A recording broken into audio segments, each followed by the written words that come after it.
আমাকে বলেছিল কি কি আমি জগন্নাথ মন্দিরের কাঠ চুরি করেছি। কান মোড়া দেওয়া উচিত এদের, কান ধরে উপোস কর। আমি কেন তোদের কাঠ চুরি করতে যাব? আমার নিম গাছ বাংলায় কম আছে? আমার বাড়িতেও 4টে নিম গাছ আছে। আর জগন্নাথ ধামেও 500 গাছ পোতা হয়েছে, আরো 100 নিম গাছ পোতা হবে। কারো দয়া চাই না। কোনো গাছ তো কারো কেনা নয়। ডোকরার মা দুর্গা সব জায়গায় পাওয়া যায়। বাঁশের মা দুর্গা কেউ করে, কেউ পাটের করে, কেউ শাড়িতে করে, আর নিম গাছও সব জায়গায় পাওয়া যায়। কাজেই মনে রাখবেন, আমরা অত ভিখিরি নই, আর আমরা পকেট মার নই। কি মুখে ঝামা ঘষেছে তো যারা বলেছিলেন তারাই বলছেন না না এখান থেকে নেয়নি। তাহলে আমার বদনাম করলেন কেন? এর জন্য কত ফাইন হওয়া উচিত। একটা ভালো করে মন্দির করলাম, সারা বিশ্বের একরকম আশ্চর্য, আর তা বলে দিচ্ছে আমি নাকি চুরি করেছি। প্রমাণ করুক, আর তা নাহলে আগামী দিন একেবারে কড়ায় গন্ডায় মানুষ হিসেব দিয়ে দিন। শান্তি চাই, দাঙ্গা নয় শান্তি চাই, মৃত্যু নয় জীবন চাই, ধ্বংস নয় সৃষ্টি চাই। কি হবে তো মা বোনেরা? কেউ যদি দাঙ্গা করে না, আপনার বাড়িতে রান্না করেন হাতা খুন্তি আছে না, ওটা দিয়ে ভালো করে দেবেন। দেখবেন দাঙ্গা হলে সবার বাড়ি পড়ে কেউ না কেউ ইনজিওর্ড হয়, তার সব নষ্ট হয়ে যায়। আমি দাঙ্গার পক্ষ নই, আমি সবার পক্ষে, মানুষের পক্ষে। তাই দয়া করে নো দাঙ্গা। আর ওয়াকআপ নিয়ে আমি আর বলবো না, নতুন করে আমাকে বারবার ডোন্ট ইনসিস্ট মি। ওয়াকআপ আমাদের এখানে কোনো কোশ্চেন নেই। যদি ওয়াকআপ নিয়ে আন্দোলন করতে হয় দিল্লিতে যান, এখানে নয়।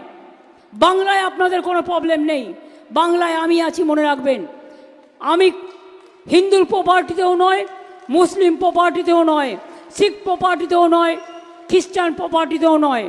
আমি কখনো কারোর জমি অধিকার করি না। আর কোর্টে অলরেডি স্টে আছে, এটা সাব জুডিস কেস, আপনারা জানেন। আমরাও কোর্টে পার্টি হয়েছি। এইটা নিয়ে আর গুলোগুলি করবেন না,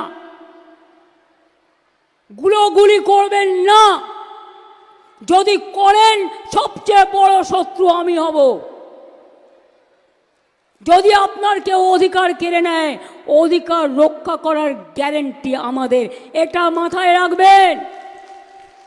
এনআরসি করে কেড়ে নেওয়া হচ্ছিল না, এনপিআর করে কেড়ে নেওয়া হচ্ছিল না, তো আমরা তো রাস্তায় নেমেছিলাম, আন্দোলন করেছিলাম। আপনাদের জন্য ডিসিশনটা আমায় নিতে দিন, আন্দোলনটা আমায় নিতে দিন। আর আপনারা সব সম্প্রদায় একসাথে থাকুন, ভালো থাকুন। খাচ্ছেন অন্য রাজ্যের লোকেদের হাতে, তাদের পরিবারদের বলবো তাদের ফিরিয়ে নিয়ে আসুন। আর আমি ডিএমকে বলবো তাদের, ওরা যে ওখানে খেটে খুঁটে কাজ নির্মাণ করে, আমাদের যে কনস্ট্রাকশনের এখানে কাজ হয়, সেই সব কাজে তাদের নিয়োগ করুন, কর্মশ্রী প্রকল্পে নিয়োগ করুন। তারা যাতে না খেতে পেয়ে মারা না যায়। দরকার নেই ভিক্ষে চাওয়ার, নিজের অধিকারে কাজ করুন। বাংলায় সেলফ হেল্প গ্রুপ থেকে শুরু করে, আমার কোঅপারেশন থেকে শুরু করে, মাটির সৃষ্টি থেকে শুরু করে, কৃষি কাজ থেকে শুরু করে, কি নেই আপনাদের? সব আছে। একটা ছোট্ট দোকান করলেও আপনি লোন পেতে পারেন, সে সুযোগও আপনার আছে। আপনারা ফিরে আসুন। কার কি প্রয়োজন, পরিযায়ী শ্রমিক লিস্টের নাম লেখান। চান আমি সিএস এখানে আছে বলবো। যদি তপশিলি অধিবাসী আদিবাসী হয়, এসসি এসটি কমিশন থেকে জেনারেল কাস্ট হয়, আর যদি মাইনরিটি ওবিসি হয় তাহলে মাইনরিটি কমিশন থেকে টার্ম লোন নিয়ে তারা কিছু না কিছু করতে পারে, তারা প্রাণে বেঁচে থাকতে পারে। চিন্তা করবেন না। বিনা পয়সায় যখন রেশন দিই, বিনা পয়সায় চিকিৎসা দিই, বিনা পয়সায় হাত খরচা দিই, বিনা পয়সায় শিক্ষা দিই। সুতরাং এই কাজগুলো আমরা করব।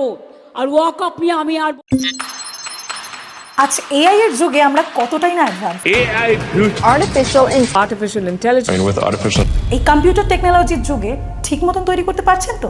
চিন্তার কিন্তু কোনো কারণ নেই, কারণ এই জন্যই রয়েছে আশালম। যেমন ধরুন এইখানে রয়েছে কম্পিউটার অ্যাপ্লিকেশন ডিপ্লোমা, এছাড়াও এখানে রয়েছে advance information technology, financial account programming, web page designing. তাই ভাবছেন কেন, চলে আসুন নবদ্বীপ আশালয় কম্পিউটার সেন্টারে, যেখানে ভবিষ্যৎ কথা।